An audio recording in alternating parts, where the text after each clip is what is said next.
on business. Yo, we on business. Yo, we out here hitting that grind. Everybody, welcome to Beyond Business. Joining me today is a lifelong friend of mine who he's an entrepreneur. He's got a couple well-established business. He's a pillar in the community at this point. He's a great guy, a great dad, really dedicated to the community. Now you'll hear more. This is my man, Taylor Deetz. Welcome, brother. Hi, Nick. Thanks for having me, man. It's a pleasure. Good to be here. For sure. I'm glad you came. Yeah. So let's just dive into, you have two companies that you own, maybe some properties that you own. You started as a landscaper. Indeed. For yourself. So tell us a little bit about that. How you got into it, what it is, where it's at. We got to assume that not everyone knows you as the celebrity that I know you as. Yeah. So I started landscaping in high school, just as a side gig. Enjoyed it, liked working hard, was an athlete in high school. So just accustomed to being outside and being physical, and enjoyed it. Never thought about it as a career. Didn't dawn on me until later. Went to Milliken for about a year and a half, and I was a computer science major. And I remember sitting there thinking one day, do I want to sit behind a computer the rest of my life? And I did not. And I was still landscaping at that time, and it just dawned on me. It's like, I love doing this thing. What do I love doing? And I love doing it. And it just hadn't dawned on me. I had an epiphany one day and decided to start planning on, starting my own business one day and what it was going to take to get there. I believe heavily in education, and I still educate myself. I've never stopped. But that piece of paper wasn't going to take me where I wanted to go as an entrepreneur. I needed to learn business. I needed to learn horticulture, finance, other things that I felt like Milliken wasn't going to offer me, and they sure didn't have a horticulture program. So, my mom was upset for a while about this, but I went to school tuition free. They had a tuition exchange program at that time. So between education scholarship and the scholarship I had from my mom being employed at Milliken, I went for free. And one day I just told her that I'm dropping out to go to Richland to the Hort program that I'm going to pay for versus the free education I was getting at Milliken. So you can imagine how that conversation went. That's like throwing away money in her eyes. Yeah, it is in everyone's eyes. Throwing away a lot of money now. So no, I had put together a vision, and I felt like I knew the path that I needed to go down, and I headed down that path and continued working for a couple local companies and learning how to be a good landscaper, and in the background learning how to be a businessman. Oh, you worked for other companies landscaping? I did. So when I was in high school, I worked for a guy named Magic Landscaping, and he taught me about plants and softscape and gardening and that aspect of landscaping. Then I went to work for a guy named Bob Leedy, who's been a mentor and a lifelong friend of mine that taught me how to hardscape, how to build walls and patios, and how to landscape at a high level. And he came from a coaching tree in Decatur that's well known from Zindell's and Jordan's Nursery. Were the two big players in town in the 70s and 80s, and that coaching tree expanded out, and most of the companies, my peers and competitors, came from that same coaching tree. Like, we all branched out from the same two large companies, and so I'm third generation of that. And how old were you when you quit school? Was it to actually start your company? No, I was not ready yet. Just to dive in a little bit more and learn and go to Richland and correct. So just so we're clear, there's a difference. Although they have a crew of people who will take care of your yard, he don't mean he decided to buy some lawnmowers. He learned about the plants and the walls, and that's impressive. And so I just learned how to be a good landscaper first, and eventually I wanted to start my own company. I didn't know what that meant until I got a little older, and as I got closer to that time, I started my own company, and I was 22, and that was in the year 2000. And can you even count the number of times that you said, "What the fuck am I doing?" and why can't I just go get a check? I'm still asking myself, what the fuck am I doing? No, that's great. That's part of it, right? You know, I knew I wanted to start my own company. I did not have capital. I don't come from wealth. No one handed me a check or um, financed me in any way. When I wanted to go start my own company, I had hustled up about $50,000 worth of contracts, had them in hand, and most of them were groundskeeping, mowing type, seasonal type contracts, couple landscaping. Took that to a local bank, and they showed me the door pretty quickly. And so I learned some things pretty quickly, and ultimately what I did is I went out to uh, try to get the best job I could without a college education. At that time, I thought it was ADM, and I went out there for a year and a half to be an operator. Worked California swing shift, which was 7 on, 1 off, 7 on, 2 off, 7 on, 3 off, with going first, second, third shift. So wild shifts. And then I would get off of work and I'd go landscape for another 6 or 8 hours. So I did that for a year and a half until it got to the point where I was grinding out 110-hour weeks, week after week after week, and I had to decide it was time. And you were doing all that just to build your nest egg to get off the ground. Yeah, I moved back home. I'd been out on my own, probably since I was 17. So at 21 or 2, years later, I moved back home to my mom's basement while I was, into stacked money, bought my mowers, got down payment for my first house, my first truck. And once I had that nest egg put together and made those moves, I walked from ADM and was off and running. When were you demanded so much in the office that you no longer were, sweated it out in the sun, but instead you put people to work? And how many people do you employ right now on the landscaping? At peak season right now, we're running about 25 on the landscaping, somewhere around there. We pare down, and we have some college kids that come in. We probably pare down to 19 or 20 or 18, 19 or something. I don't track that number real closely, but I have some good staff, and we're managing quite a bit of people. Yeah, I should have answered the first question. No, you're good. So that's a really good question, because my career and job continues to evolve, and my position within my company continues to evolve. So for the first several years, I was just a landscaper, still absorbing all the information I could, how to get really good. My goal was to master landscaping and be the best landscaper, in Decatur. That was I told myself I was, and until I thought I became it. And are you? I've mastered most of my trade. I mean, I'm still learning.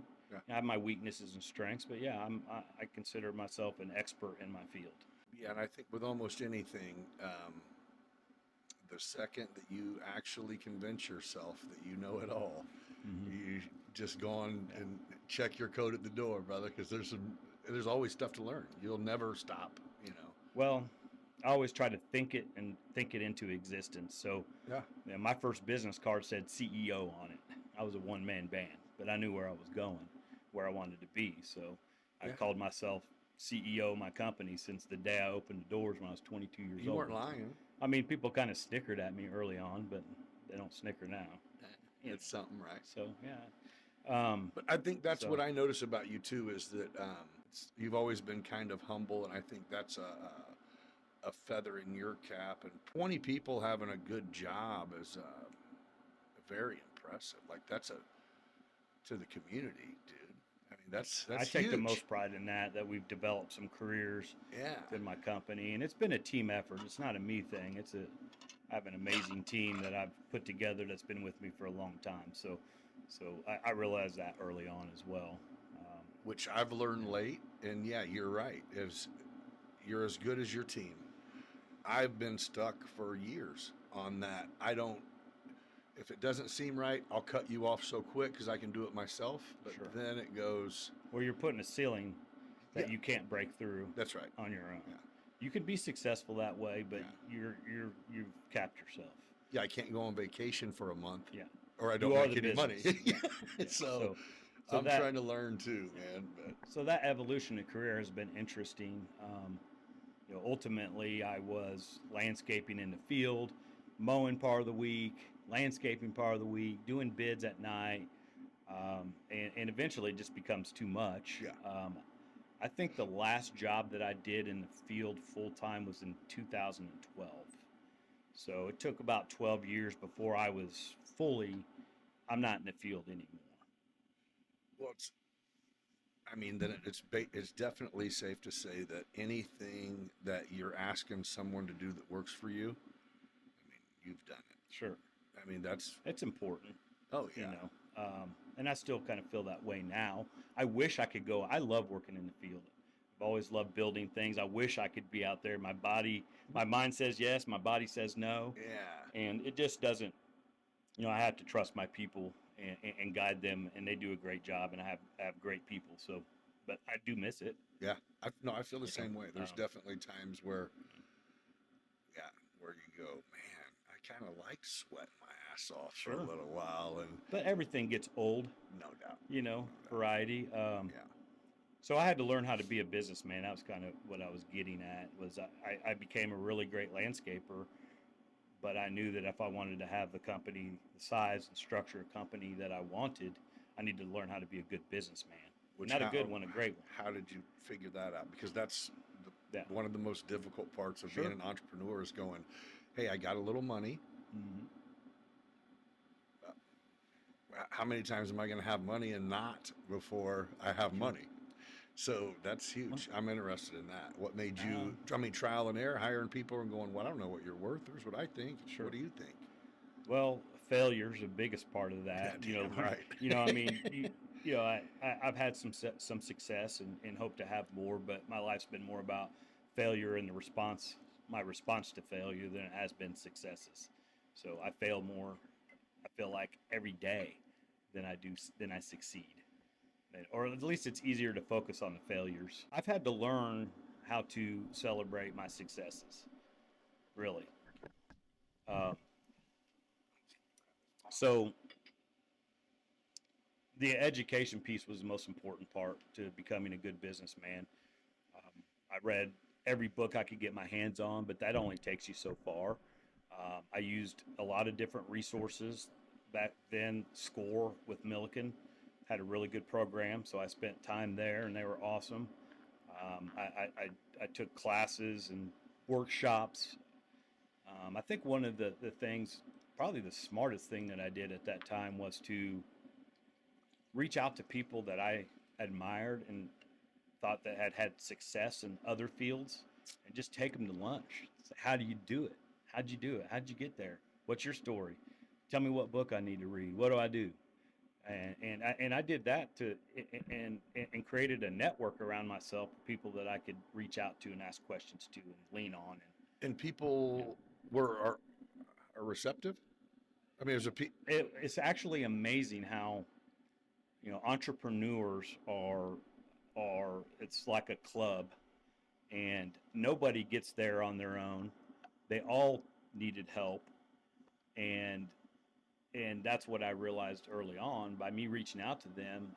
They taught me that they needed help, and they couldn't wait to give it back, and they realized the importance of giving back.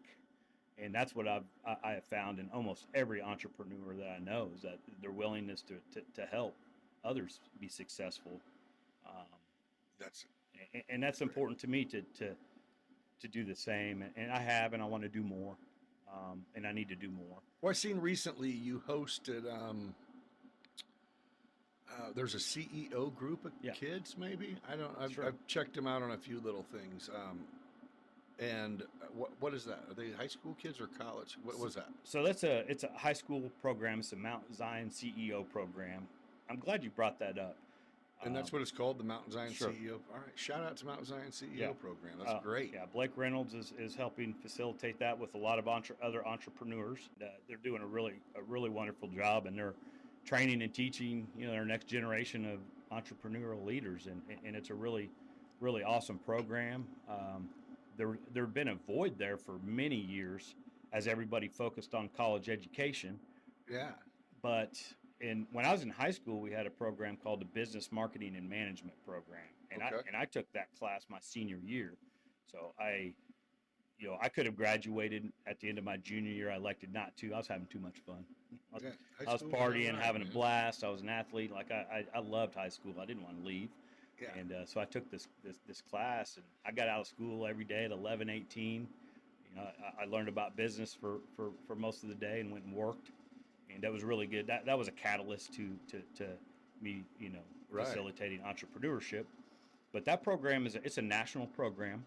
So Oh, it's it's not, not yeah, just at Mount Zion. no. So why aren't our other local schools jumping on board? That's They're a well, no-brainer.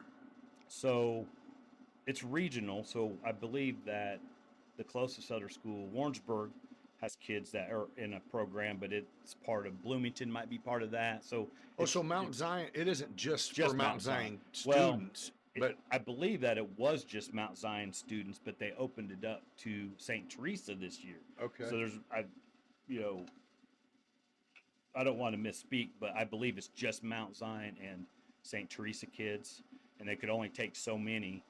Um, there was, I think, 35 or 38. Somebody told me that they that kids from St. Teresa applied, but they only took a small number.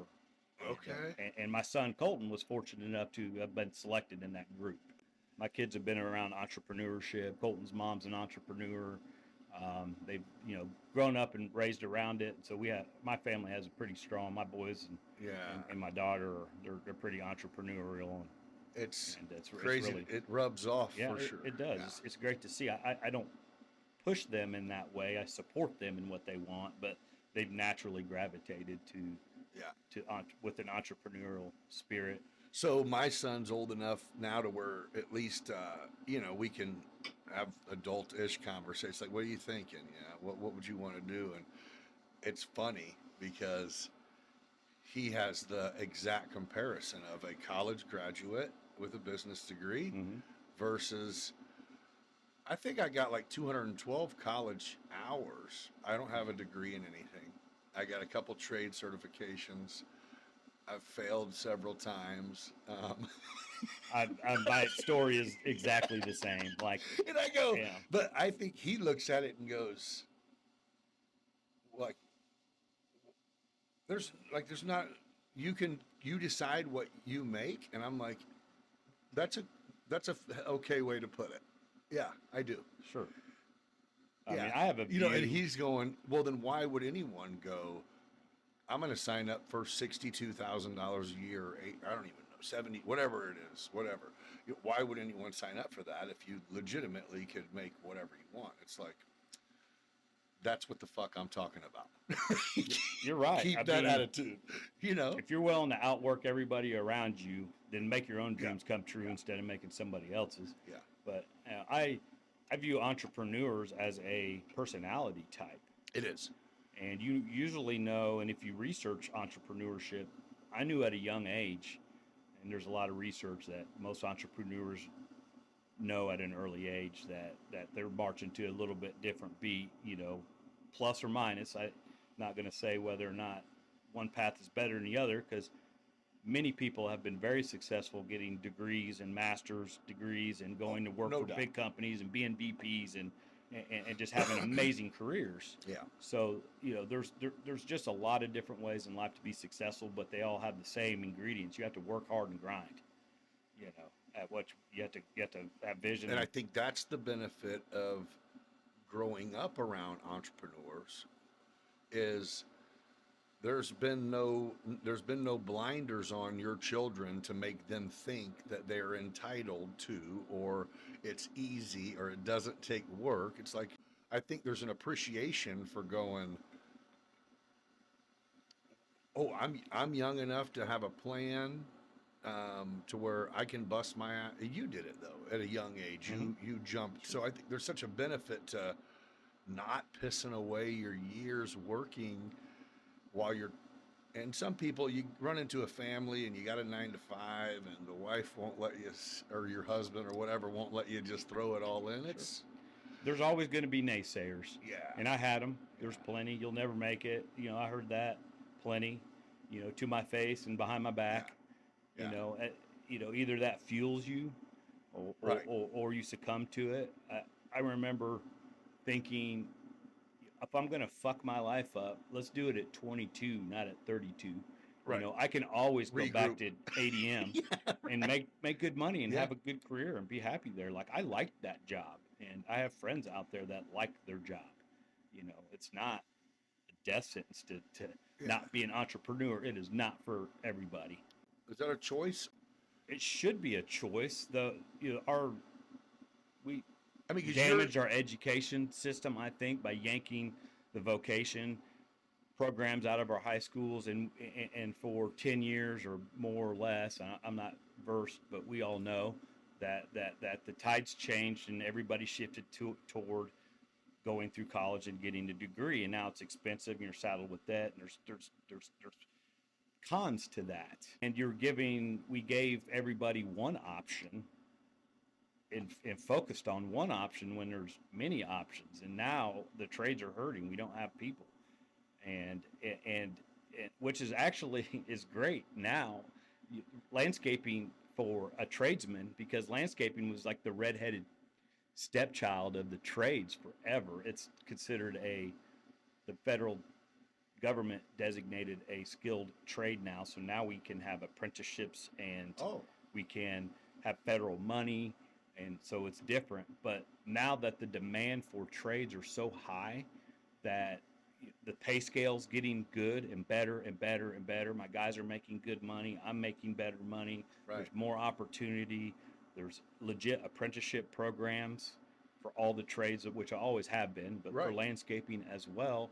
And you can come in and make six figures in a few years in a lot of these jobs without being saddled with the the the, the, the debt of a 4-year college. I've always paid my staff as much as I possibly can, and to get to where I've been, I've paid staff. My staff have made more money than me at times, especially early on. It might not be the case so much now that I have a base salary, but my top officers, our salaries are similar. Now I have some net worth because I own properties and I own a business, So and your I have properties that you own, is that tailor-made landscaping's properties, or is that your Taylor's properties, or is that a so I whole own an different company? LLC called Tailor Made Land Holdings LLC, Okay, and that's different business. different business. And I started that company. I'm not even sure what year. I bought a couple of hood houses for like 5 or 6 or 7 grand, 15 years ago, and just to try to keep my guys busy in the off season. That's what I Started was going there, for. I make knew, a little yeah. money. Keep them working. Keep them working was the first driving factor. And I knew from before we came on, we talked a little bit about Rich Dad Poor Dad. Mm-hmm. I'd read some books, and knew that I needed to diversify my portfolio as time went on. Yeah. And real estate is an excellent space for that, and was for me, because as a landscaper, I know how to do a lot of different things. I spent time working for other construction companies, and just understood how to rehab a house. And so ultimately, I ended up with, I lived poor for a long time, just kept pouring money back in. I was driving junker cars, junker trucks, living under my means, instead of going out and buying a nice truck and a nice home and taking nice vacations. I just kept pumping it back in for the longest, and until I built up some. So I ended up with, after about a 5-year period, I ended up with 4 or 5 rental houses that were started. You still have them? I just sold a block of 4 of them, and so it started buying some commercial property and kind of changing my grind a little bit. Same plan, just bigger. Just bigger, different. Yeah. I didn't really want to be a landlord and chase that money anymore. Those houses were great to me. I mean, I made decent money year in and year out, no complaints. It's just it can be a hard road. Yeah. So I decided that I wanted to try to upgrade into a little bit different type of real estate holdings, and I had my eye on commercial, and that ultimately kind of what guided me into buying family home and patio recently. So. Oh yeah, so that's a good transition. Well, first is which your girlfriend Jill, shout out Jill Williams, Main Place Real Estate. She's the bomb. What did you did you meet her through your like dealings with real estate, or you just separately, and now you have a chick that is your, I don't know, is she your fiance or? Uh, Hey, that was on purpose, just so hey, you're you know, putting me on the Jill. spot. I Yeah, think a lot of people put me on the spot. yeah. I think we're, the last time I was yeah, around you, yeah, you got kind of put on the spot too. yeah. So. Jill's awesome. I'm not worthy, for sure.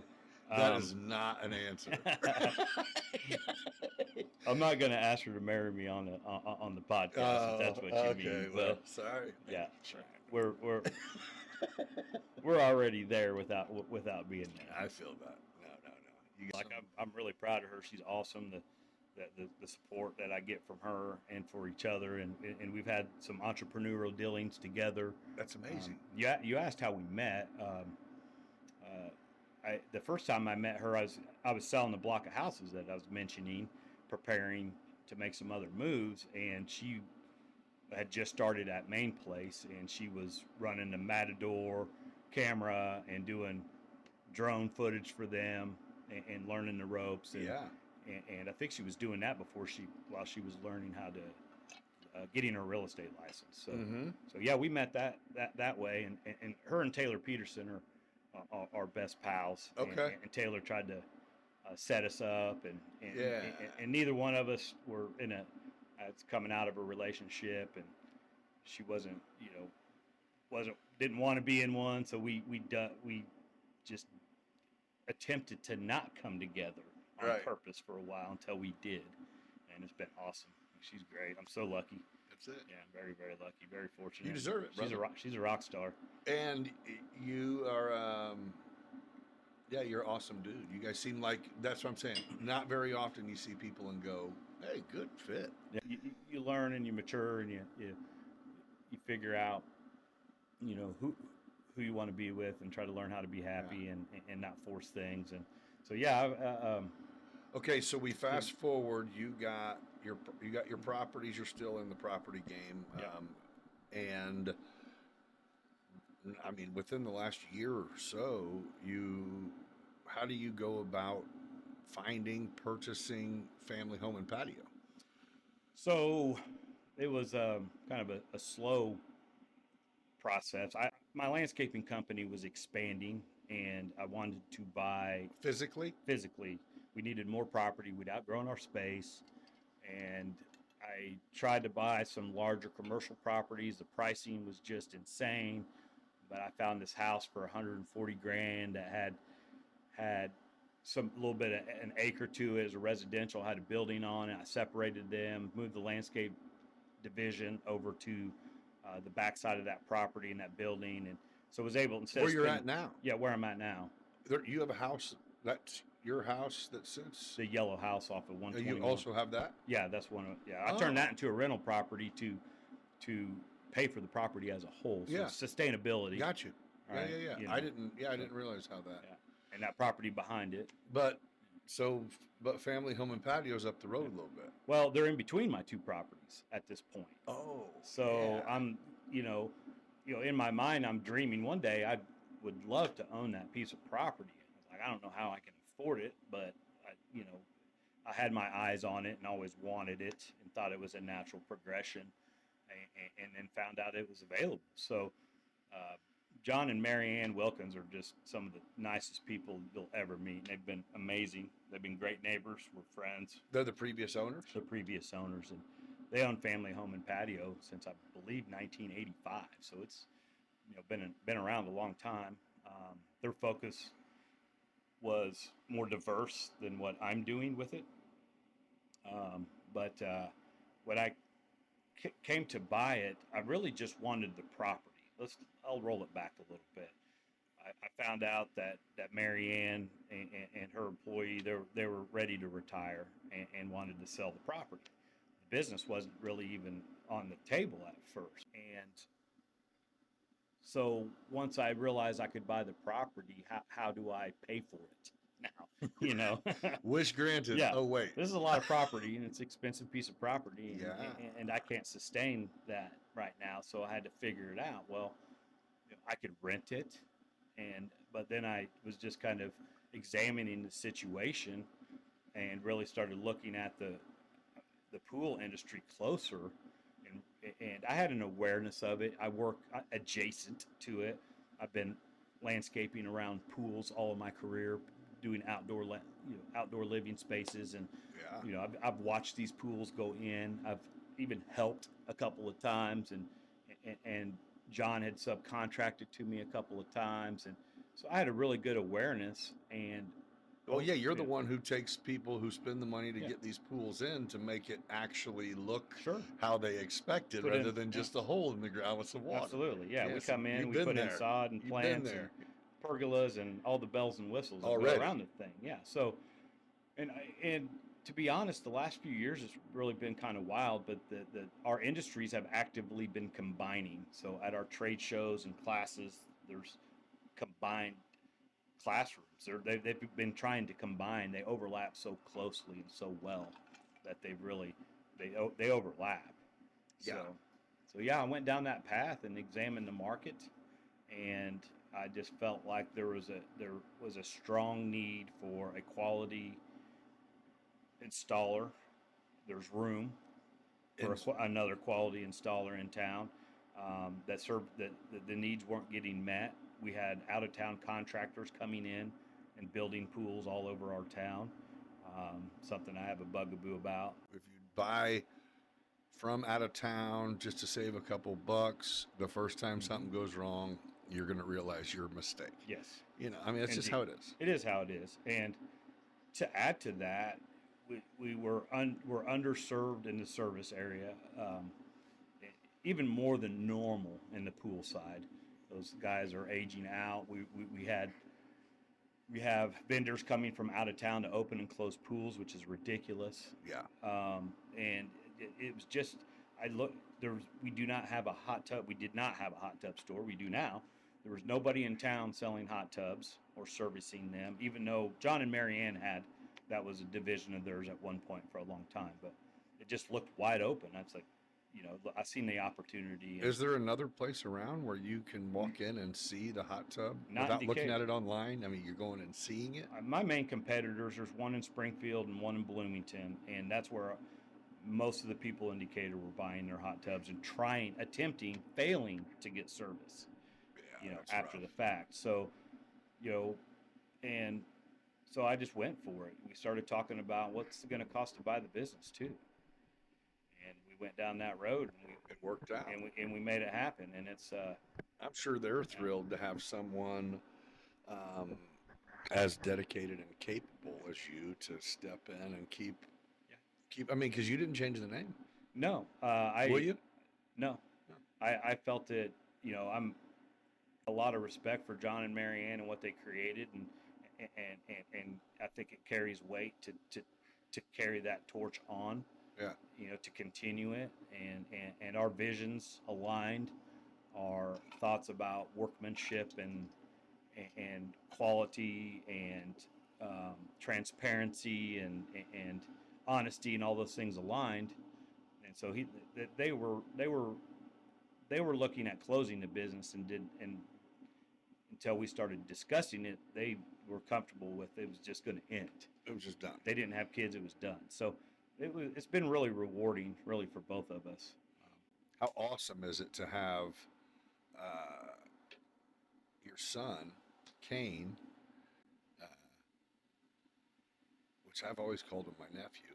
And I think I just realized he wasn't. Like, wait, that's not my sister's kid. It's your cousin's kid, but you have It's my nephew, yeah, man. essentially, yeah. Yeah. So I think that's it. I mean, because he was a kid, a hard-headed kid like all of us. And Kane to come up to me and go, oh, I just love, we were talking about Water chemistry. Yeah, water chemistry. There you go. He's And found I'm a like, path that's that what he's I'm talking passionate about. Yeah. And That's so great. I love the opportunity to work with my son. It's not the easiest thing. No. And I'm not I can be, His demanding. boss is a dick from what I hear. Yeah. So I'm about my business at work. It's all business. And so I have to separate my friendships and business when we're at work. Oh, yeah. And compartmentalize that, flip that switch. Yeah. And so it's a little bit of a delicate balance to some degree. trying to let my son blossom and guide him and but at the same time, not show him favoritism, not let him cut corners. Yeah. He has to go through the path just like anybody else. He's growing into his role very well. He's becoming a good tradesman. He has. I'm pretty proud of him. Really, I probably should tell him more. But he's No, that's coming. great. He's coming into his own. He's got a ways to go. Like he can't fill my shoes yet, but I have hopes one day. Yeah. And he'll work his way there, and that No would be doubt. great. He's got a good teacher. Yeah. So we have a lot of good staff. He has a lot of good teachers. Yeah. Good job. I think my rules with my kids have always just been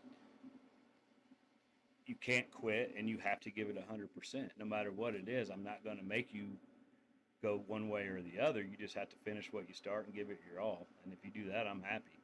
Yeah, you can't bitch about something not working out if we know you're not trying. If you haven't given it your all, then it's not going to work out. And what we're talking about is people management. That's it. And it's hard. And I've educated myself on how to do it and still struggle with it. And you add the mix in family and trying to compartmentalize. I have Josh and Chris Parrish have been my division managers and peers in my company, have helped build TaylorMade, and my office manager Nan as well, and trying to retain friendship, while having to be having to work and be a boss and be demanding. I'm demanding on myself, so I'm demanding on my staff. I have high expectations, high goals, high energy. And that's not for everybody. I can wear you out, and learning how to compartmentalize and separate friendship and workship, and then you throw family. Family in, and it's so not I easy. lucked out from the beginning when it was time for him to retire. The only thing that changed is I got 90% instead of 10.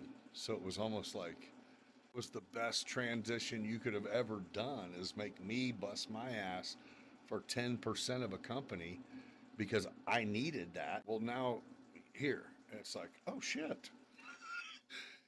Oh, let me create some more stress with another company. Yeah. No, you're preaching to the choir there. Yeah. Like it's never enough. Wait, things are going well? Yeah, I feel like I can fuck this up a little Sure. bit. Yeah, I need my mental health to deteriorate just slightly in order to keep me strong. Second generation companies, generally, you've laid the foundation. Yeah. And if you have somebody that's smart and willing to take it to the next level with the work ethic and the education and entrepreneurial education, really, business education, that they're the second generation companies hit it hit it big. And I've laid a foundation for my kids, and that's what I'm saying. I mean, they could do really well taking the foundation that I have. But it's almost built. like you'd have to intentionally fuck this up. Mm-hmm. However, it can be done. I think I just used this one yesterday. I went from handing out turkeys to needing a turkey. It's funny you say that because I went from I'll buy 30 turkeys, give them away, and then the next year I'm like, man, anybody got a turkey? I need a turkey, man. That feeling has never left me though. What you're talking about, like I'm 25 years in. I know I have a good, stable company, strong company, but I feel like I'm one bad move away from the house of cards crumbling down. Fucking right. And that has never left that feeling. But what's crazy is if the right opportunity come, you will throw one more card on top just to see if it'll stack up. Oh, you because bet. There's been so many things that you've said that I'm like, fuck, dude. Do I have a Wikipedia page of my emotions? And he read it before he came in. I swear, I'm like, oh, so it's not just me. No. We're a fucking mess? Fair enough. Sure. Yeah, we before we came on air, we talked about mental health and we spend all this time trying to make our companies the best that they can be. That I'm an avid gym guy, so I work hard to make my body be the best it can be. Why wouldn't you work on making your mind the best that it could be? And that's something I had to, took a long time and a lot to learn, and still learning how to keep my mental health in check. I mean, I think everybody's going through something, and the severity of it is relevant to themselves. You just have to be cognizant what's going on and take care of things and be aware. Yeah. But it takes a special person. I mean, it takes a special kind of person to go. Therapy for me has come in a lot of different forms. Yeah. Now, I built a sort of an advisory team around myself, whether it be I had a business advisor who was wonderful. Um, Shout out to Dennis Schwieger. He was just a catalyst in helping me learn how to be a businessman. He was a professor of business at Tabor School of Business at Millikan, and Okay. we became friends. And he took a shining to me, or took mercy on me, and was a great advisor. And that's a form of therapy, calling and talking out the business things. I had a computer guy that I'd call and talk to. I had mentors within landscaping, and just kind of surrounded. I had an attorney, obviously, an accountant. Every one of those people sort of was a therapist for a different cause. Well, and so you're almost associating maybe like your different like worries or anxieties were in different fields to where you just were uneducated in. So as you would dig in and feed what you were seeking, it would be therapeutic. You know what I mean? Where you educated yourself off the need to know. That's, I mean, yeah, I think it's probably pretty well put that the lack of knowledge, is a stress point for me, not knowing what to do. And I'm trying to take my companies to the next level, and I don't know how to do it. So I've been studying heavily advanced, business. you say, let me talk to the Strategies. people who did take their So, business to the next yeah, level. so, And how did they yeah, do it? I didn't know. I knew how to be a good landscaper once. I'm not a landscaper anymore.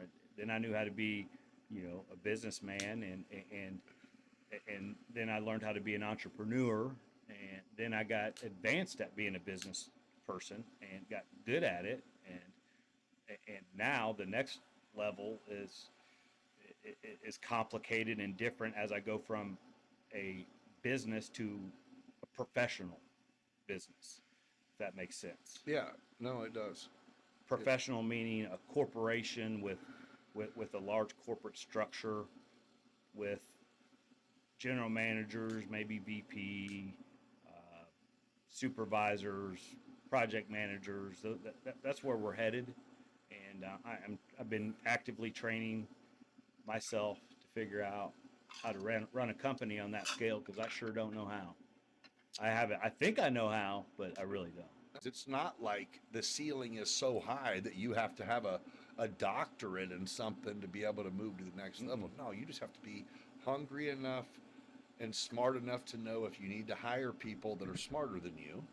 Well, it's the who, not how. That's it. Bam. And I'm in the Well middle said. of that right now, and it's really interesting. And at this stage of my career, that I'm interviewing and attempting to hire my peers and my mentors, and it's a weird That's place awesome. to be in. And No, it's awesome. a guy that we had a 4.5 hour meeting Saturday.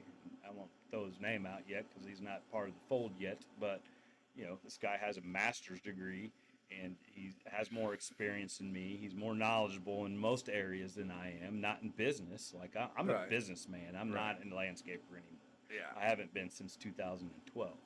But I'm looking at people that, I'm hiring in some heavy hitters, and it's really, You're like, am I in the right chair? I Should we never switch? thought I would be here. That's what I'm saying. Yeah. Never thought I'd make it this far, but it's to me, I owe a debt of gratitude to the team, and being just smart enough to know that I'm only as good as the team that I build around me. And I build an amazing team, and we've taken this company. We're very proud of it. We have an excellent reputation. We stand behind our work. We make mistakes. We do regularly, but we own them, and we stand behind them and correct those mistakes, and have developed just a great reputation, and we're very proud of it. We've created a lot of careers. I have a lot of people that have been with me from anywhere from 5 years to almost 20 years. It's amazing now to have that, that level of people with me for that period of time. And But that we're shows doing something right.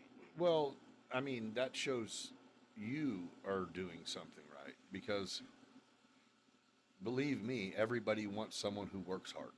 Sure. So if you kept them for 5 to 20 years, that means you wanted them because they work hard. And that means they have had opportunities to go elsewhere because people know they fucking work hard. Mhm. So you're keeping the circle happy enough, and Or just happy enough. that's you know, enough. That's enough. no, Yeah. you know, Oh shit! You need gas money? Take the truck. sure. Well, No, I'm it's a just good fucking- point, though. You know, But- it not being above the team. I hate to say You it, know. but you being willing for years to show up in a car shittier than what they came in, Yeah. at least says something. I've had guys that had, health benefits. I didn't have health insurance until I was. You're going, hope I don't get hurt, bro. I think I was 32 years old before I bought Right. my first health insurance policy. They made me. Yeah. I mean, I couldn't afford it. I know. But my staff had it.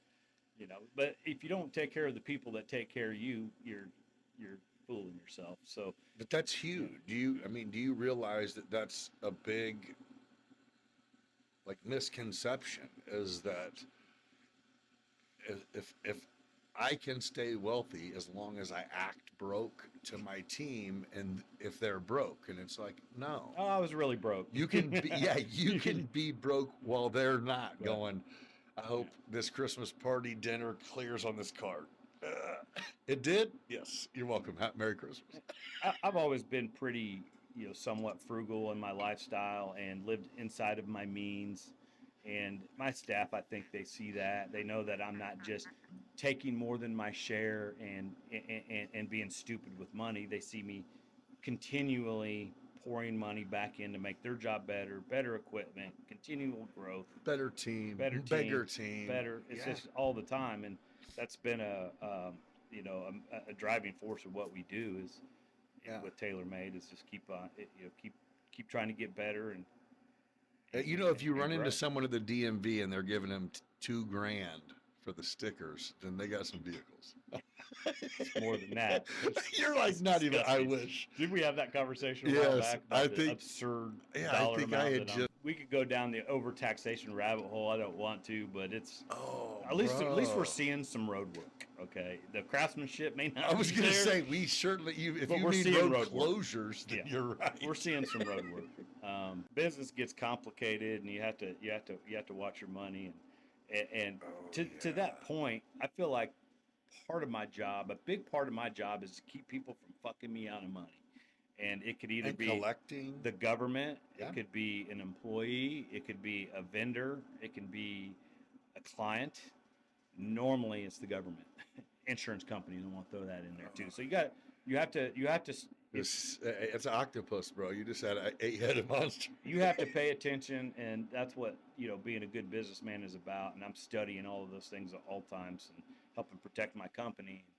Actually, was spending too much time on those things and realized You that can't do anything that- about it. You just are Yeah. knowing how much you're getting fucked without being able to. sometimes you can't. But I had to. Delegation is a big part of growth, and I need to spend more time on positive things that make me money and less times on things that don't. Sometimes it's better to focus on gross profit margin than squabble over the $168 Yeah. sticker, Yeah. There's no Um, fun in that. No, there's not. But that's the dirty part of business is paying attention and learning what work comp means and how those systems work and how unemployment works and how to read those documents. And I've purchased. It's worth noting that my growth has come through organically and through acquisition. So I've purchased 3 landscape companies over the Oh. years, small ones, and have my eyes set on a large one I'm Wait. in negotiation with now. So that is how it is. Eat up the little competition. You can grab them and keep their guys working, or you just go, no, bro. You The- bought lawnmowers, thought you were going to make a living, and you. Every situation has been different, on why I purchased it, and how, and what the compensation package was. But every one of those have been productive, fortunately, and have been It's a great worth it. idea. So if we put ourselves in position for some accelerated growth, we'll go out and, buy some of that growth. You can calculate the cost of a lead Yeah. to generation of profit from start to finish, and that costs money. Yeah. And if you purchase those already built-in clients, it can be cheaper, but it's in the purchase price. We run a very sophisticated CRM program. And so that program, we plug in our budget, we plug our company-wide budget to this program, we plug in our divisional budgets, which is groundskeeping, landscaping, snow removal. We used to have a general construction, but we phased that out years ago. So we create these budgets, and then we're able to attach these budgets to our estimates. And by using our budgets, for that creation, we understand exactly what our overhead is, and we're recovering that and that percentage of overhead. So Okay. so now that we've created that estimate, once it's approved, gets turned into a job within the program, and then it gets dispatched to each crew. So on the groundskeeping side is much simpler. So we'll do a contract for a year. We have a flat rate contract. We know exactly how much it's going to cost, how many times we're going to mow your yard based on certain data points. We're a data company, and we analyze data heavily to make decisions. So we create this flat rate program, and then we schedule out our mows for the year, and they go into the schedule, and all of it. We've been paper free for a decade now, so we're ran on tablets. Do you have an app? We do have an app, Yeah. and that app, so the staff will get their job assignment, how much time they're allotted to do the job. So if they're over or under, there's actually there's a screen that shows those guys if they're above or below where they're supposed to be, which is important because their production bonus is based on Keep you on task. making So there is a money. production bonus. There is a production bonus. Everybody does what they're, yeah. And if you hit your numbers and you're efficient and you do a good job and you don't have a lot of callbacks and you're not, taking naps under the tree. Yeah. And those Everybody things, needs a tree nap now and then. Yeah. I mean, you get rewarded. We've tried to create a system where you get rewarded for hard work. So that goes into a schedule. Those guys see what they're supposed to do, what time they have allotted, what that client wants done and needs done. It's all laid out for them. And That's it's pretty slick, and you simplified. Sure. Yeah. And it goes beyond that. We have a customer portal, so our customers can log in online to their portal, and they can see what job is scheduled. They can see the jobs that have already been done, who was there, what the field notes were, what they did. They can request services. They can schedule to get something done without calling. They can request an estimate. They can pay their bill. And so all that information is tracked and gathered and ultimately ends up in an invoice and gets sent out. So what's the goal then for, I knew you were, I knew very well that you were a heavy hitter, and your landscaping, if I did want to forget about you, your presence is everywhere. You have enough vehicles and trailers that you guys work. Is there a goal? We've just begun, to be honest. Oh. We're, I don't want to be braggadocious in any way, but it took me 20 years to get over a certain hump, which is $1 million in gross sales. That's kind of the gold standard point for most companies once you get past that. Okay. And it took me forever. Right. And for me to get to the size that I want, to be able to delegate and to back away from the day-to-day operations and create the type of income that I need to sustain me through the rest of my life, our next goal is to get to 3 million and then the 5 million in sales. So we have goals, and I have goals beyond that, but that's where our next evolution is to get to 3 and then to 5, and we think that's going to happen quite rapidly. We've spent the last few years preparing for that growth and creating the operational procedures, putting the CRM program is sophisticated in place to be able to track and monitor and keep quality standards up and to be able to function at that scale requires a lot of structure. Now we have something special going on, and it's truly is a collection of dedicated, hardworking people that are passionate about what that we do, and you know it's 100% a group effort. Yeah. And because I have that amazing structure and group around me, we can, you know, I'm blessed to be able to prepare and plan to go to the next level. Yeah. That foundation is there. Good for you, bro. You know, so we're really excited about what the future holds. Family home and patio, that addition has been amazing and has been a strategically part of that growth. Right. And All right, we're going to take a piss break real quick. So I'm going in the pocket. Yeah. Getting into. Yeah. You're asking me to be on something that's going to happen. To and be it's like, vulnerable on camera. yeah. Yeah. But, You know, yeah. it's good. I think it's important to, Yeah. you know, like I was looking forward to just being on camera and being myself and let people know who I am. You know, I don't consider myself a community leader yet. I want to be, and I'm heading that way. No, you are. You know, You're I need a to do pillar more. of the. You said it a while back. You like I was hard on myself, and I kind of went above and beyond hard on myself to try to even out the karma. It's like, Yeah. hey, when it's all said and done, it's almost like the universe recognizes when it's your time. Sure. You know, to where you go, hey, I agree. you're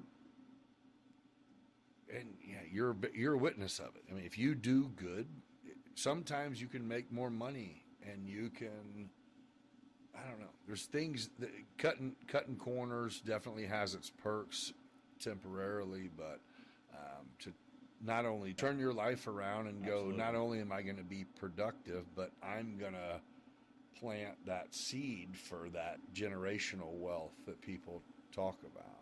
You asked me a good question, what my definition of a community leader is, and the obvious is that they're recognizable, they're maybe in the media, they hold positions in the community, you see them, you know, they work for the city or the state or the government or leaders of this different organization. But what I see in a community leader is somebody that is invested in their community, loves their community, and gives back to their community. And that's the caveat. The important part to me is to give back as much as I can as I get older and have had some success. And I could not give back early on, financially or time. But and what's been more important to me is giving back time, not money. And I'm not knocking people that give money, because people that give money sometimes don't have time. I think a lot of it comes from my family. I grew up in a fairly religious family, and they were my grandmother in particular. I lived with her through high school, and they were a deacon. My grandfather was a kind of a head guy at church, and my grandmother was very well known. She was the Sunday school teacher for like 40 years at our church. So, and to watch them, you know, be selfless all their lives to their family and to others. Every Thanksgiving, we had a family that would come and sit with us. They may have been homeless, somebody we didn't know. I didn't know their circumstances. I didn't know they were in a bad way. It didn't matter. But that was what I grew up around, is a family that cared about others and welcomed everybody, you know. That's awesome. Whatever, and race wasn't part of that. You know, it wasn't even a thought. It was just I just grew up. I had really good people around me that had a good heart and gave back and gave to others and set an example that I'm still struggling to get to. You know, life's about helping people, and it took me a while to realize that. It didn't take me that long. I've always known, but the better I've got at focusing on helping others, my dreams have come true easier. My road has gotten smoother. Life has gotten better. That's good. Richard. You deserve it. So I want to ask you about, you're in a group we've discussed before that's just some entrepreneurs. I don't know if it's locally. I don't know if it's globally. I really don't know anything about it other than You formulated some really positive, at least mentorships and friendships, and probably the mentorships goes in both directions. And I'd love to dive in on what it is, who it is, and Yeah, that's a good question. So what you're talking about is a group that we call ourselves the Macon County Mastermind, Macon County Masterminds, and we're private. We're not really public right now. gang. Yeah, gang. It's a small group, and it's not a new concept. There's a lot of mastermind groups out there. This one's a little bit more refined because the group that I'm in had been involved in other groups and that were a little too big, and they just kind of refined the mastermind group that they wanted to create to be what they felt like was like-minded entrepreneurs at a state of their career that was similar, that were driven, had growth mindsets. We didn't want in this particular group, a startup. We wanted advanced businesses, and I was fortunate enough to be invited into this group of guys that are really just rock star entrepreneurs. I'm the little guy in the group. These other guys have well surpassed where I'm at. So I'm in the best position for these guys to help me to get to where they're at. For sure. But it's an amazing group that's been very rewarding to me. I've been involved in a lot of different groups, and you go to therapy part of it. As an entrepreneur, there's not that many people you can relate to. You can relate to other business owners. You can't talk about this to Fred that has 8 to 5, what you're going through. This ain't work drama. Yeah. So to be able, I can't take this kind of information. I can't take things to my staff. Certain things I can't take to them, even though I run my company with an open book. So we have a private forum that we have an NDA. We don't talk about. We don't share, what we talk about. So we have a space that we can be. With this entrepreneur group. Yes, honest, about whatever it is, or whatever opportunity might be coming up that we need to take to the group and say, hey, I need some advice. They're not going to take that and run with that idea and run with it. They're not going to steal that information. They're not going to repeat, contribute. The problem that I'm going through that I might not want out there. They're just going to contribute in anywhere they can in a positive way. And we're only 5 deep, and we meet weekly, and we have topics and structure, and we dissect different things that are important. And sometimes if one of us has something that is really important that needs to be discussed, it trumps and supersedes the schedule. We support and help each other. So as we have developed as a group, you guys in different fields of business? We are in different fields, which that's kind of important too. We're similar. We have similar fields or related fields, but we're all different. Having those different perspectives. We all have strengths and weaknesses that we can kind of key in on to help each other in certain areas. It's a good thing, and it goes back to having a team and having people. So yeah, you really hit on it that there's not that many forums, especially in this day and age with social media, where you have to be guarded all the time. This is a group where we can be 100% open and honest and have an open forum to discuss important topics that we can't discuss with others.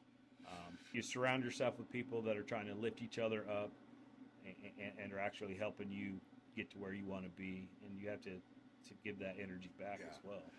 I've made it my thing. I've tried to, it's only been for a couple weeks to go, okay, it's time to, there's no one trying to take my fucking job.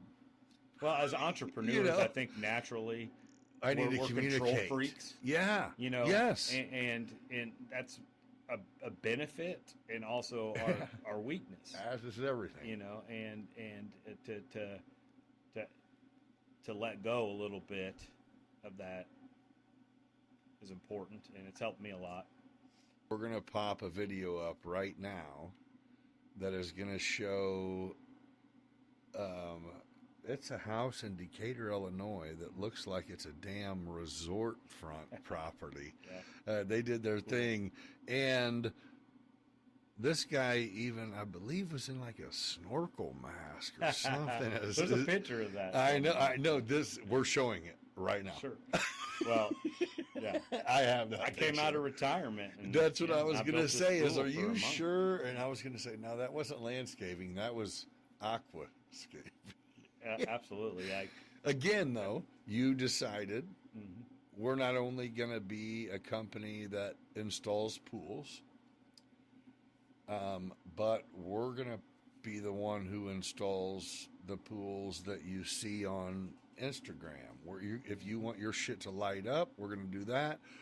If you want your shit to spit rainbow waterfalls, we're going to do that. And you said the only way that we can do that is if I do it personally. So when I'm explaining to our installers how it should go, Well, if I'm going I've done it. I mean, that's huge, right? That's you important. could My thought was you could just as easily have gave the guy you hired a book like you got that you probably had to call manufacturers on and bulb guys, but you could have easily delegated that. But I think there's a lot to say for going, that's cool. Even if I only do this shit once until they come out with the next high-tech shit, I'm going to do it. Because when you call and say, hey, this is going out, I can go, I've been there, done that. You're not I think that's admirable and fucking impressive, dude. That pool was legit. Yeah, it is legit. God Man, I'm damn. pretty proud of it. I mean, Damn right. if you're going to teach it, train it, hire it, sell it, you better know how to do it. You better fucking know. So it. yeah, I took 30 days off, and hats off to my landscaping staff, and stepped up and took over the reins and did a wonderful job while I was gone. Oh, you literally checked out. I checked out. I took 30 days off, and I built that pool, and I was there at 7 in the morning and shut her down every night at 5 or 6. Getting somebody to let me build them the first pool, that was the hard part. So hats off, to my clients that allowed me and had the trust in me to come build them that pool. But I brought a lot of experience to it. They're like, I knew not only did we love him before, but yeah, we knocked it out of the park. I'm not gonna lie. Yeah, I will pat myself on the back on that because if not, we did well, and that was a culmination of a year's worth of training and education and trade shows. I traveled all over the country. I got certified. I did. Oh, so you didn't pull up a YouTube video when they said you can do it? You're like, no, I'm going to be a professional. No. So I hold numerous certifications in landscaping, and now several. Like I'm a certified hot tub technician now, and I'm on the way to being a master pool builder. Like I have to get those accreditations in to give me the education that I need. I'm an entrepreneur, and if the deal's right and it makes sense for me, I'm in. And there's been other things answer. like I own passer fucking. This drop. What we've discussed is not my only business interests. I've dabbled in the cigar trolley. We made a small attempt at buying sump'n at one point, and I've looked at that seriously a couple times. Another way to put it is, I feel like I'm a low life living the high life, and I still don't always feel like I belong. Cheers to those groups. You know Cheers what I mean? to that. No, you're right. Yeah. No, and but I've been treated. You could own one of them, awesome. and you wouldn't feel like Sure. That's just in my mind, though. That's okay. That's a perfect place for it to be, actually. No, I was not born in the country club scene, and it feels a little weird that I am. I never thought that I was going to be, a member of a country club, but it's not. It has nothing to do with prestige. It has to do with family, fun, being able to relax, do things. I don't have time to go bang out 18 holes. I don't. I'm working 65, 70 hours a week, but I can go to Southside and I can bang out 3 holes, get on the driving range, take a client out, go burn a couple cigars, have a drink, have some fun, have a good dinner, spend time with Jill's family that are wonderful. It's a vehicle for our social life and just enriches our life, so it's more about that. It has nothing to do with, I want to be a country club guy. I'm not a country club No, I think what I was trying to kind of get at is there's no such thing.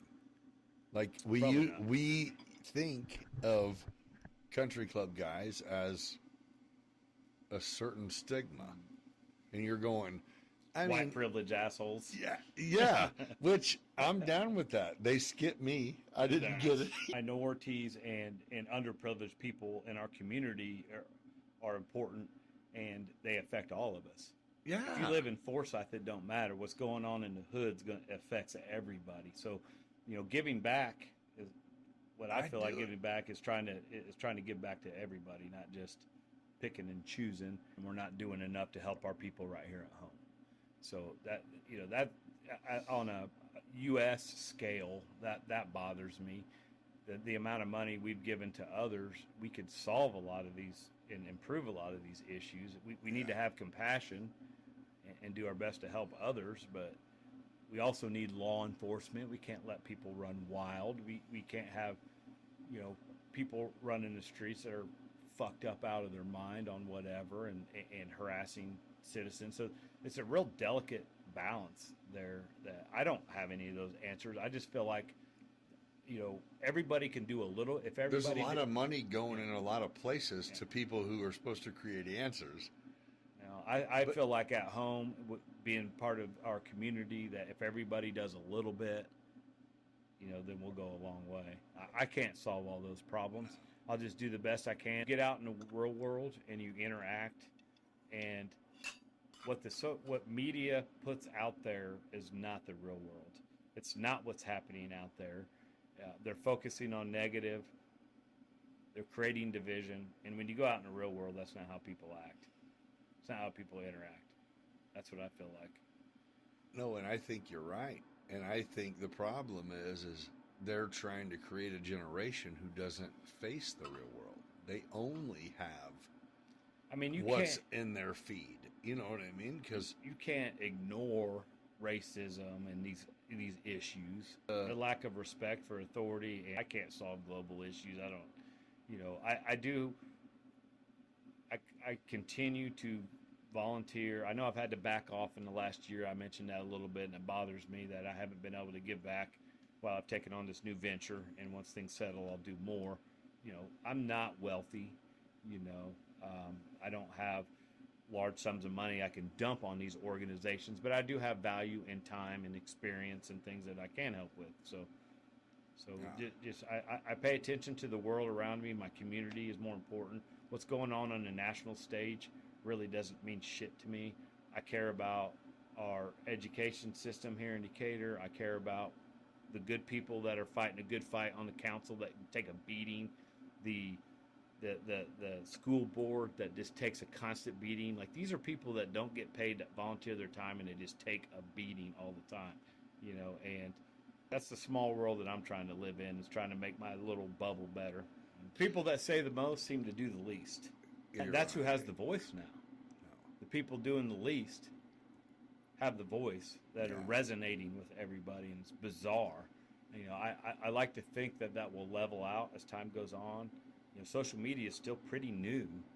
It's very new. And I think our next election is going to be won on Joe Rogan, Theon Vaughn, and Charlemagne the God. Yeah. I mean, what's been bizarre to me is how separated. Either you're far right or far left, and there's nothing in between. Separation. When I really feel like there's this middle zone that swings a little right and a little left that most of us are in. And now extremism is what rules. But that's the biggest zone. Yeah. Is we're the only way we don't have a one world currency in 10 years is if we figure out how to become the most powerful nation that we are. Mm-hmm. But the only way that happens is to get in line. Like, how is that? We're the most dominant nation on the world. We can't even guide people. We need to help ourselves a little bit more. Damn. While helping others. Golly. Your house has to be clean.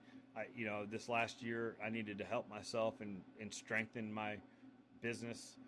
And so I'm in a better position to help others later. Yeah. And our country should do that too. So do you want to talk about your potential for wanting to dive into anything outside of being a business owner and maybe a political leader? Sure, we can discuss that a little bit. It's no secret that I have some involvement in local politics and have volunteered and done some campaigning. And I think the biggest impact that we can have is locally, especially in a state like Illinois, where we're dominant as a state one way or the other.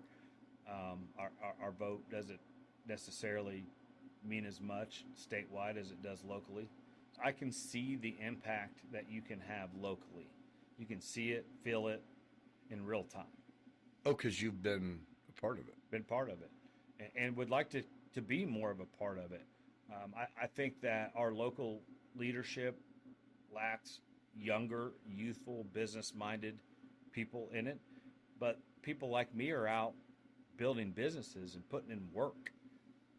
We don't necessarily have the time to dedicate toward those causes. And, I know a couple of people. I think Woody, our local guy, Woody, and he had attempted it, and I think, and Rodney Walker succeeded at it, Sure. is getting on the city council. But they're in a different boat than you, though. They make money. So there are certain regulations. Yes, you have to be very careful. Yeah, you can't have gaming, and these are guys who have restaurants and gaming lounges and bars, and I feel like it's wrong to exclude them. Sure. Because on a national level, we don't. But exactly. You could be you own a fucking casino and you can do whatever you want. And the policies. Your and husband you can bet on those policies and win big, and it's recorded and known. But on a local level, it's they want to hold okay it down. still. So there's so many misconceptions about what our But city council does. Well, I just think it sucks that it was like potentially a chance for, at least in our era, it was like new breath into the old folk regime. Young, smart, and they both well-liked. kind of bailed out like, no, we can't. Like, I hated seeing Rodney off of that crew. But he said, I can't. But he has to feed his family. Yeah, he actually said, I'm an entrepreneur. Yeah. My thing he has families depending on him to feed their families. That's a higher calling. But that's politics across the board. I don't know why they put a thumb on it locally. Yeah, I was going to say, that's like a coward's way out of going, get this guy out of here. If you get on social media, though, like everybody on city council's been paid off by Howard Buffett. It's just insanely ridiculous. So do you want to get on city council? So maybe he will cut you a check? And if don't. he does, will you come show me the check? Well, what little I know about Howard is that, he puts his money, he requires people to match and be all in with him. He gets all this. I would do it if it was my idea. Yeah, sure. I mean, what he's done for this community is amazing. He catches a lot of heat he probably shouldn't catch. You're wrong no matter what. Yeah, naysayers. Yeah. And usually the people that are saying the most don't have the information. I just talk shit about his rehab center. Sure. I mean, I don't know. But you don't know. I don't know the facts. I don't know all of the facts. I don't know so shit. I'm not going to criticize somebody publicly. Yeah. Just because on the outside it looks like, it's one thing. Yeah, it's a hard time to say you spent millions of dollars to build a rehabilitation center and millions of dollars to build a fire and police training academy, but you don't have the best interest in mind. However, there's the aftermath of all of it. I'm have close friends on the council and have had close friends on the school board, and it's a thankless job. You don't make money. No, it's a volunteer position. Yeah. The council gets paid some nominal amount of money, like $4,000 a year, and they put in hundreds of hours. And they have to be there every Monday. It's a volunteer position, and the media destroys some of these people. Are you going to do it? I mean, eventually, I will probably take some kind of. I like to operate in the background, like I don't. Who would the social media has deterred good people from wanting to take these types of positions because they'll just destroy you publicly. Do I want to put my family and my kids and myself through public scrutiny constantly? Because I'm not a perfect person. I make mistakes regularly. I don't, I'm going to get criticized. My kids, when they're in school, to have to catch heat, so my kids are almost grown and gone. Yeah. And yes, I will continue to grow what I'm doing. But your kids in my community. are homegrown. Yeah, Like sure.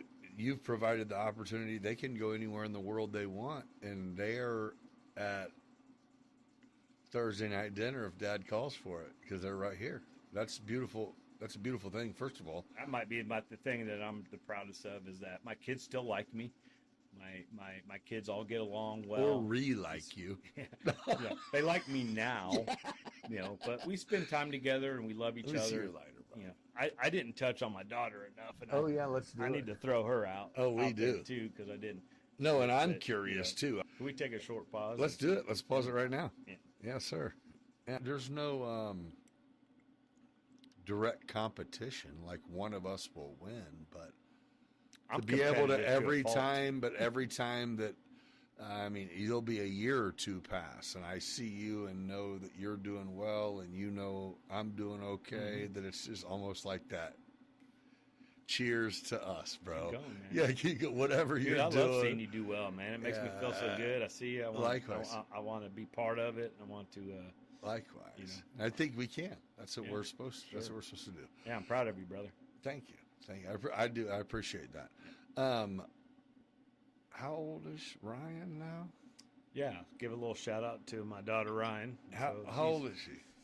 Let's see. She was born in 2000. I got to do the math so I don't mess this up. So she'll be 24 in May 10th, That's insane. she's my only girl.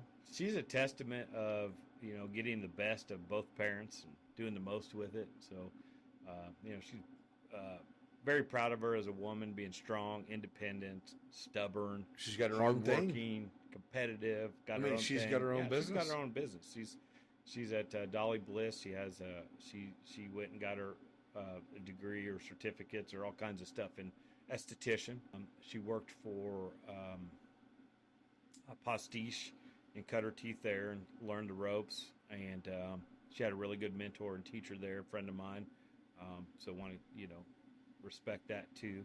Good people there and helped her and showed her the path a little bit. When you talk about entrepreneurs helping each other, Yeah. they were very generous with her and helped her, and ultimately she went out on her own at an early age, and she's out there killing it, making a great reputation. That's impressive. And it's not about the success to me. It's just seeing her being passionate and loving what she's doing. And You have to go all in. You have to bust your ass. You Sure. have to be about it. You have to be passionate. You have to market. You have to do everything. And she's done it. So She's done it. kudos to her, Ryan. yeah, man. I do want to give her a big shout out. Very proud of her. And Where is she now currently? If someone was she's to at go Dolly Bliss. She has a in a town, booth of her own there here in town, downtown Decatur. It's really a great organization. I don't pretend to know all the things she does for the ladies, but I know that she kills eyelashes and eyebrows. And I talk about a young power couple. Like Nick's great. He's got a master's degree out of Millikan, and really pleased with what they're doing.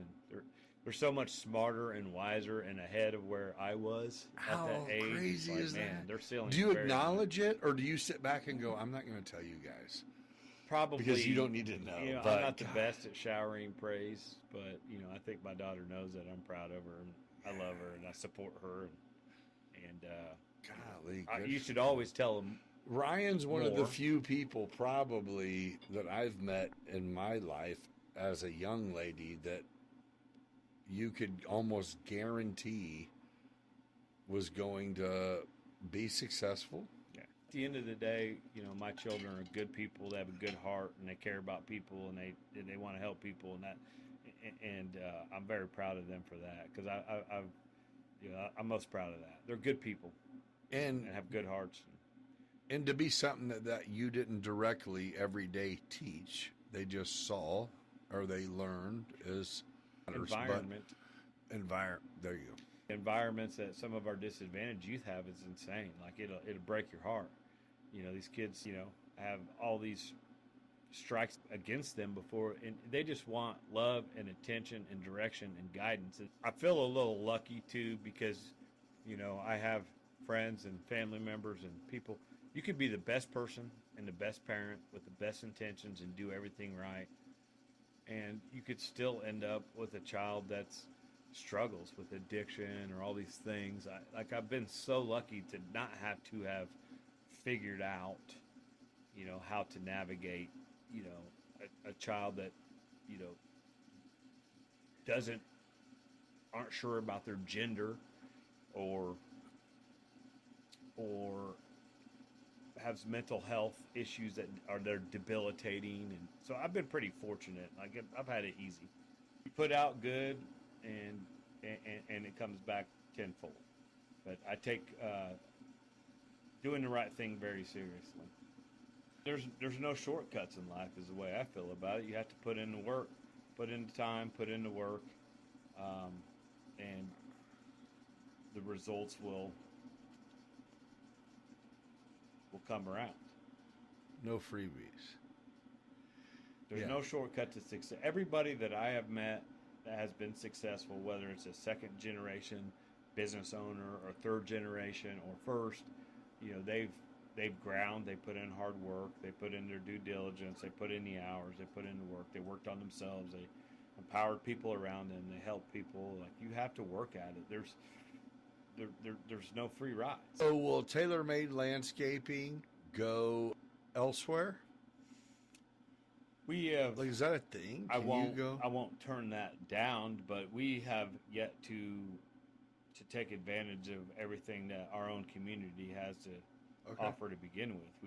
We turn away an absurd amount of work because we can't get to it, and it's always been that way. Yeah.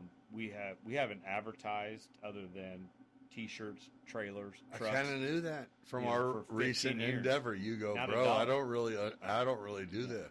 But to get to the next level, I probably will have to, maybe do some sales and marketing and funneling and things. Until I can maximize and tend to every lead that comes into my company locally, I'm not going to overlook that to go to another community. I have to take full advantage of what Decatur has to offer before I move on. I will move on and will expand outside of our area. I don't know when that's going to happen, but it won't happen until I've exhausted, and you got to be tapped out. I have to tap out what's going on here in Decatur. Well, I think it's amazing that you, even as a company, you don't knock your competition. It's almost like, no, there's other people who do well at what we do also, but you're not going to fire us. Well, quite the opposite. I actually encourage quality competition that raises each other up.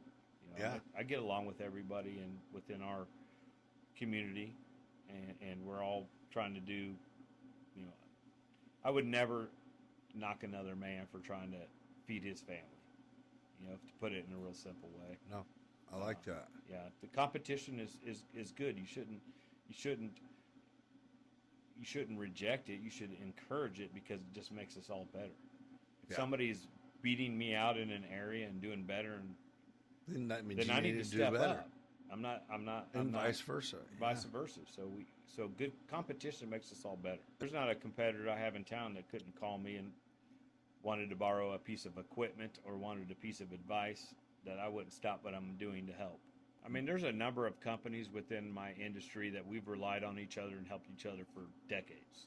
Oh, so it's not a beef. New. No. It's just no. Whoever sent us here, you got it. I mean, if you need to tear another man down to try to get ahead, that's going to come to light. I appreciate that. Yeah. It's unnecessary. I'm not in that industry, but I can only imagine to where, it's like. I mean, I might privately, criticize somebody, but I would never do that in front of a client. That's been a company-wide policy for all of my staff. Oh, so where we don't bash anyone. No, we do that's our a work. rule. That's a rule that we talk about regularly. Oh, is that right? Absolutely. Oh, you're going, hey, we're not drumming up business. No. We're doing our work. We do not, that you'll get wrote up if you're bashing another company in front of a client. It's admirable. Well, maybe. I mean, it's just the right thing to do. Goes. Maybe we're going to schedule a time soon where we'll just call it a sit down, which will be an extra episode to where we just get a couple other people in here and just kind of brainstorm, chop it up.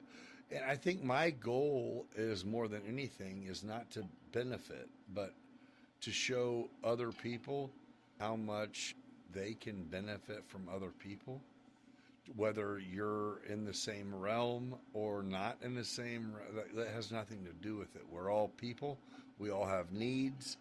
We all have service providers. We all have go-tos. And I think there might be a lack in value all throughout, and just going, hey, maybe I actually know someone who knows about this shit, and let's talk about it on a real level. It doesn't always have to be a Google search. It can be real people talking about real things. I mean, I think a lot of people want to hear from different community leaders, and they're interested in their story, and they have misconceptions of how they got there. So what you're doing is a really good thing, and keep it up. And I appreciate really it. happy to be here. Love you, brother. Thank you, man. I appreciate you. Okay, so we're going to sign off here. Thank you for joining us tonight. Beyond Business. Be kind to each other. Be nice. It's like a boomerang, man. You throw it out, somehow it comes back. Beyond business, baby, yeah, we got the groove. Shout out to the hustlers, the real street thugs. We all eat together, no need for the drugs. Yeah, you blessed with the gift, determined to thrive. Nick's breaking it down, keeping that fire alive. Let's go deep like the ocean, no bluff. Beyond business, baby, we can't get enough.